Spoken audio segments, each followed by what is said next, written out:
ఇప్పుడు నేను ఫ్లైట్లో కూర్చొని బయట మేఘాలు చూస్తుంటే ఒక ఫీలింగ్ వస్తుందండి. మన లైఫ్ కూడా ఇలా ఫ్లైట్ లానే ఉందేమో అనిపిస్తుంది. ఎక్కడో స్టార్ట్ అవుతాం, ఎక్కడో ల్యాండ్ అవుతాం, మధ్యలో మాత్రం బిజీగా పరుగులు. నిజం చెప్పాలంటే ఈ ట్రిప్ కూడా అలా ఒక్కసారిగా స్టార్ట్ అయిపోయింది. ఒక యాంకరింగ్ వర్క్ చేసుకొని హడావిడిగా బయలుదేరానండి. కొన్నిసార్లు అనిపిస్తుంది అసలు 24 అవర్సే ఎందుకు ఉంటాయని. ఇంకా కొంచెం ఎక్కువ ఉంటే సూపర్ ఉండేది కదా అనిపిస్తుంది.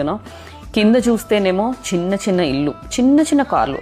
అప్పుడే అర్థమవుతుంది మనం ఎంత టెన్షన్ పడుతున్నా పైనుండి చూస్తే అన్నీ చిన్నగానే కనిపిస్తాయి. ఇంత బిజీ లైఫ్లో ఇలా ఒకసారి విండో దగ్గర కూర్చొని మేఘాలు చూస్తే మన మైండ్ కూడా క్లౌడ్లా లైట్ అయిపోతుంది. అందుకే అనుకుంటా అండి, లైఫ్లో కొంచెం టైం తీసుకొని ఇలా ట్రావెల్ చేస్తే tension down, happiness take off. అయితే ఒక్క విషయం మాత్రం నిజమండి, ఫ్లైట్లో కూర్చొని ఇలా మేఘాలు చూస్తుంటే మన ప్రాబ్లమ్స్ కూడా కింద నేల మీదే మిగిలిపోయినట్టుగా ఫీలింగ్ వస్తుంది.